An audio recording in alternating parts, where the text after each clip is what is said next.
my lovely viewers, welcome to Chef Mahia's Kitchen. আমি আজকে আপনাদের জন্য একটা মজাদার স্পাইস মিক্স নিয়ে এসেছি। কদিন পরেই তো রোজা, সো রোজার মাসে এই পপুলার যে খাবারটা আমরা খাই সেটা হচ্ছে হালিম। সো এই রোজার মাসে আপনারা যেন একেবারে বাংলাদেশের হোটেল বা রেস্টুরেন্টের টাইপ করে একটা হালিম বানাতে পারেন, সেই জন্য আজকে আমি আপনাদের জন্য এই স্পেশাল হালিম মিক্স পাউডারটা নিয়ে এসেছি। সো চলুন শুরু করি। আমাদের এই মশলাটা বানাতে কি কি লেগেছে তা দেখে নিই।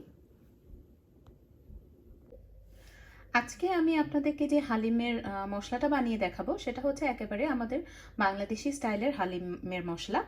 সো এই মশলা তৈরি করার জন্য আমি প্রথমে নিয়েছি 2 পিস তেজপাতা, 2 ইঞ্চি পরিমাণ দারচিনি, 5-6টি শুকনো মরিচ। আমি এখানে বিভিন্ন ধরনের শুকনো মরিচ মিক্স করে নিয়েছি, আপনারা যে কোনো ধরনের নিতে পারেন।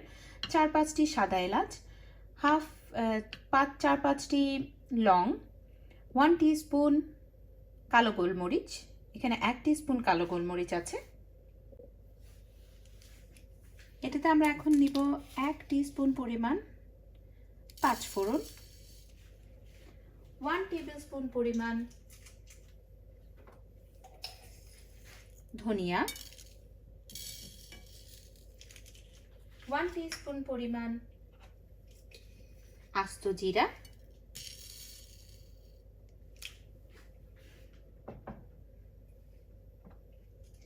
1/4 টিস্পুন পরিমাণ নিব, 1/2 টিস্পুন পরিমাণ শাহি জিরা। আর এই যে আস্ত মশলাগুলো দেখছেন এগুলোকে আমি ড্রাই রোস্ট করব বা শুকনা তাওয়ায় ভেজে নেব। ভেজে এগুলোকে গুঁড়া করব। এগুলো গুঁড়া করার পরে এর সাথে আমি মেশাবো 1 টিস্পুন পরিমাণ হলুদের গুঁড়ো। সো এই মশলাটার সাথে আপনাদের শুধুমাত্র আদা রসুনের বাটা ইউজ করতে হবে হালিম বানানোর সময়, তাছাড়া এটাই হচ্ছে কমপ্লিট মশলা।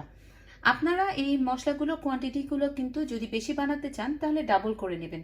আমি যেমন এখানে 1 টেবিল চামচ পরিমাণ কোরিয়ান্ডার নিয়েছি, আপনি এখানে চাইলে 4 টেবিল চামচ পরিমাণ কোরিয়ান্ডার নিতে পারেন। সো অন্যান্য মশলাগুলোকেও আপনারা সেই অনুপাতে বাড়িয়ে নেবেন। সো চলুন এই মশলাগুলোকে এখন আমি গুঁড়ো করে ফেলি। মশলাগুলো খুব ভালো মতন রোস্ট হয়ে গেছে, আমি এখন এটাকে ঠান্ডা করব। ঠান্ডা করার পরে গুঁড়ো করে নিব। আমার মশলাগুলো ঠান্ডা হয়ে গেছে, এখন আমি এই মশলাগুলোকে একটু হাত দিয়ে ভেঙে ভেঙে দিয়ে দিব, স্পেশালি এই বে লিফ আর দারচিনি আর মরিচটাকে একটু ভেঙে ভেঙে দেব, তাহলে হবে কি গুঁড়াটা হতে সুবিধা হবে। সো আমি এটাকে একটা মিক্সার গ্রাইন্ডারে নিয়ে এটার সাথে এখন আমি আরেকটা জিনিস মেশাবো, সেটা হচ্ছে এই যে আমি হলুদের গুঁড়োটা দিয়েছি এর সাথে আমি 1 চা চামচ পরিমাণ 1.5 চা চামচ পরিমাণ শুকনো মরিচের গুঁড়াও মেশাবো। এতে করে হবে কি একটা কালার আসবে। তবে একটা কাজ করবেন, আপনারা কিন্তু এক্সট্রা হট চিলি পাউডারটা ইউজ করবেন না, তাহলে অনেক বেশি ঝাল হয়ে যাবে। আপনার মাইল্ড ফ্লেভারের একটা চিলি পাউডার ইউজ করবেন জাস্ট ফর কালার। তো আমি এখন সব মশলাগুলো এই জারে নিয়ে একসাথে করে এটাকে ব্লেন্ড করে নিচ্ছি।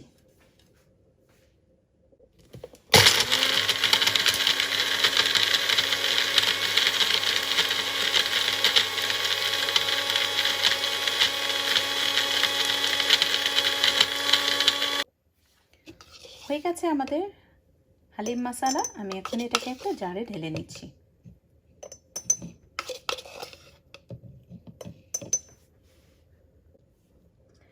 হয়ে গেছে আমাদের মজাদার হালিম মশলা। এই মশলাটা শুধু আদা রসুন অ্যাড করবেন আর এই মশলাটা দিবেন, তাহলে একেবারে রেস্টুরেন্টের স্টাইলে, বাংলাদেশের হোটেলের স্টাইলে যে হালিম, সেই হালিমের টেস্টটা আপনারা পাবেন। সো আমার এই মশলার রেসিপিটা যদি আপনার ভালো লাগে, আমার চ্যানেলটি সাবস্ক্রাইব করতে, লাইক করতে, শেয়ার করতে এবং কমেন্ট করতে ভুলবেন না। আর অবশ্যই পাশে থাকা বেল বাটনটি চাপ দিয়ে রাখবেন। সো আমি নেক্সটে আবার হাজির হব আপনাদের জন্য মজাদার কোনো আইটেম নিয়ে বা খুবই ভালো একটা স্পাইসের রেসিপি নিয়ে। সো টিল দেন আমার পাশেই থাকবেন। আমি মাহিয়া বিদায় নিচ্ছি আপনাদের কাছ থেকে।